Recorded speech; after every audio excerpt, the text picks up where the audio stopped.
Puji Tuhan, saudaraku yang kasih dalam Tuhan Yesus Kristus. Pada malam hari ini kita jumpa kembali dalam renungan kebenaran firman Tuhan. Firman Tuhan menjadikan kekuatan bagi kita, karena tanpa firman Tuhan kita tidak akan mampu. Dimanapun saudara saat ini berada yang mendengarkan, saya yakin dan percaya kita akan diberkati oleh kebenaran firman Tuhan. Sebelum kita merenungkan kebenaran firman Tuhan, mari kita tundukkan kepala. Bapa kami yang di surga, pada malam hari ini kami bersyukur dan berterima kasih karena Tuhan telah izinkan kembali untuk merenungkan kebenaran firman-Mu. Dimanapun saudara kami berada, dimanapun saudara kami mendengarkan kebenaran firman-Mu ini Tuhan, Tuhan memberkati. Dalam nama Yesus, haleluya, amin. Puji Tuhan, saudaraku yang kasih dalam Tuhan Yesus Kristus. Pada malam hari ini kita akan membuka kebenaran firman Tuhan yang ada di dalam 1 Tesalonika pasal 4 ayat yang ke-14. Kita akan merenungkan kebenaran firman Tuhan, bagaimana janji Tuhan itu digenapi. 1 Tesalonika 4 ayat 14 dikatakan demikian. Karena jikalau kita percaya bahwa Yesus telah mati dan telah bangkit, maka kita percaya juga bahwa mereka yang telah meninggal dalam Yesus akan dikumpulkan Allah bersama-sama dengan Dia. Nah, saudaraku yang kasih dalam Tuhan Yesus Kristus, pada malam hari ini renungan saya kasih judul yaitu Yesus adalah kebangkitan dan hidup. Nah, saudaraku yang kasih dalam Tuhan Yesus Kristus, Paskah adalah hari kemenangan bagi semua orang percaya. Pada hari ketiga, kebangkitan Yesus sudah dinyatakan. Nah, ini merupakan satu janji Tuhan, yaitu penegasan mengenai kebangkitan atau ajaran kebangkitan dan pernyataan Tuhan Yesus yang sudah dinyatakan. Hal inilah menjadi kekuatan bagi kita, bagaimana Paskah merupakan satu kemenangan bagi kita yang percaya kepadanya. Kalau gitu, mari kita lihat di dalam Matius untuk lebih menekankan kembali bagaimana pernyataan Tuhan di dalam Matius pasal 16 ayat yang ke-21.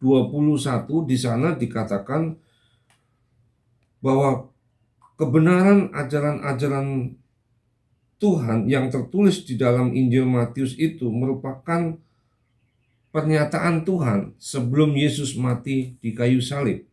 Matius pasal 6 ayat 21 dikatakan demikian. Sejak waktu itu Yesus mulai mengatakan kepada murid-muridnya bahwa ia harus pergi ke Yerusalem dan menanggung banyak penderitaan dari pihak tua-tua, imam-imam kepala dan ahli-ahli Taurat, lalu dibunuh dan dibangkitkan pada hari ketiga. Jauh hari sebelum Yesus mengalami penderitaan ini, Yesus sudah menyatakan kepada murid-muridnya bahwa dia harus menanggung penderitaan ini. Saudaraku yang kasih dalam Tuhan, hal ini semakin menguatkan kebenaran ajaran-ajaran lainnya yang tertulis dalam Injil, termasuk tentang kedatangannya. Nah, saudaraku yang kasih dalam Tuhan, tidak ada alasan, tidak ada alasan untuk ragu. Kenapa saudara? Terlebih-lebih malu mengakui Yesus sebagai Tuhan dan Juru Selamat. Karena Yesus sudah mengatakan bahwa Yesus akan mengalami penderitaan dan pada hari yang ketiga dia akan bangkit. Di dalam 1 Korintus sana, Paulus juga menegaskan saudara. Coba kita lihat di dalam 1 Korintus pasal yang ke-15 saudara. 1 Korintus pasal 15 ayat yang ke-13. Di sana jelas dikatakan bagaimana Rasul Paulus memberikan penjelasan yang luar biasa. 1 Korintus pasal 15 ayat 13 dikatakan demikian.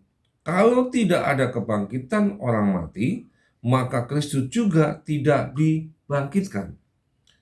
Tetapi andai kata Kristus tidak dibangkitkan, maka sia-sialah pemberitaan kami dan sia-sialah juga kepercayaan kamu. Di sini Paulus menekankan saudara bahwa kebangkitan itu nyata. Kalau Kristus tidak dibangkitkan, maka pemberitaan Paulus itu akan sia-sia. Inilah yang membedakan saudaraku yang kasih dalam Tuhan Kristus, membedakan kekristenan dengan ajaran lain. Iman Kristen, saudara, adalah iman yang berdiri di atas apa saudara? Kebangkitan Kristus.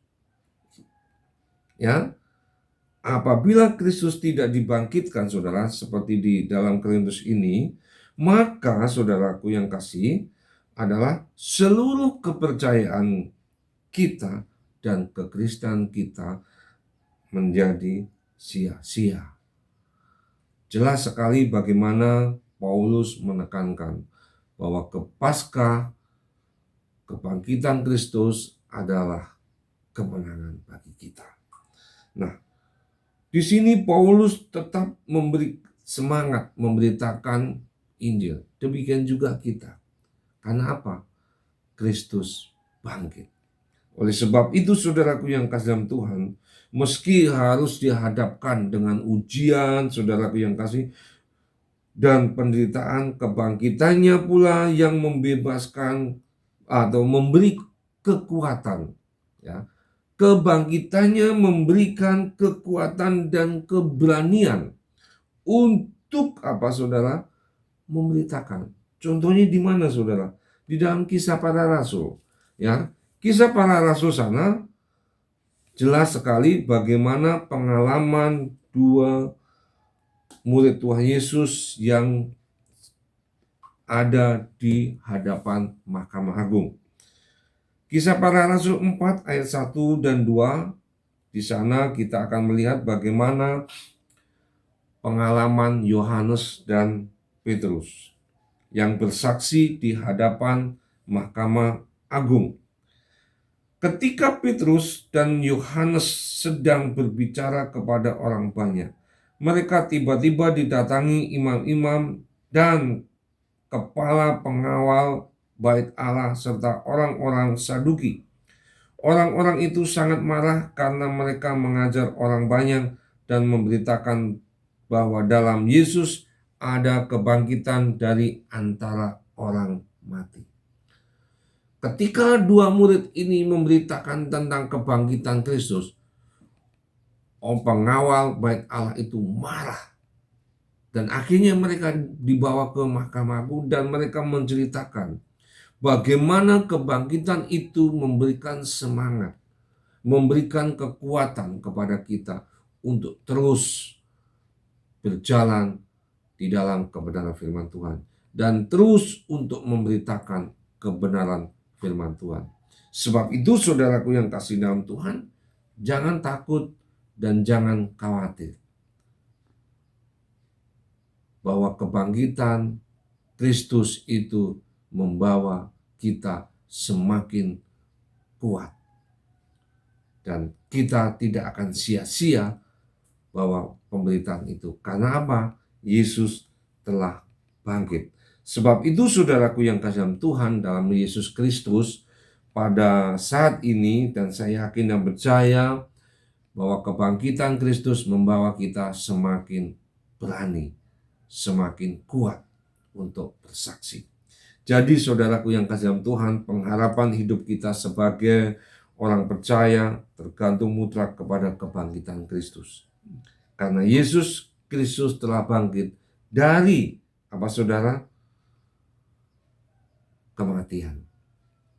Karena kita juga mengalami kebangkitan itu. Ada tertulis di dalam Roma saudara. Coba kita lihat di dalam Roma pasal 6. Ya, Roma pasal 6 ayat yang ke-23 dikatakan di sana apa saudara?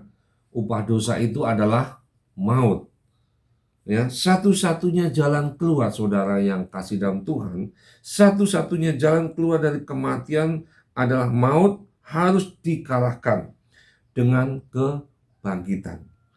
Kebangkitan apa? Dan Kristus telah menang atas kuasa maut itu. Jadi kita tidak perlu ragu, ya, bahwa Yesus sudah menang. Menang dari mana? Bangkit. Mari kita tundukkan kepala. Terima kasih Tuhan Yesus. Kami percaya bahwa kebangkitan Kristus membawa kepada kami kemenangan yang luar biasa.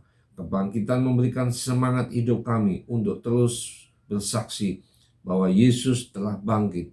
Yesus telah menang dari maut. Sebab itu Tuhan, biarlah Roh Kudus-Mu senantiasa mengalir di tengah-tengah kehidupan kami, membawa kami untuk tetap melangkah, untuk memberitakan kebenaran firman Tuhan. Berkati kami semua, kami Tuhan, dimanapun saudara-saudara kami mendengarkan dengan renungan ini, kami yakin dan percaya Tuhan, mereka boleh diberkati. Terpujilah nama-Mu Tuhan, dalam nama Yesus, haleluya, amin.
Gerejaku adalah rumahku,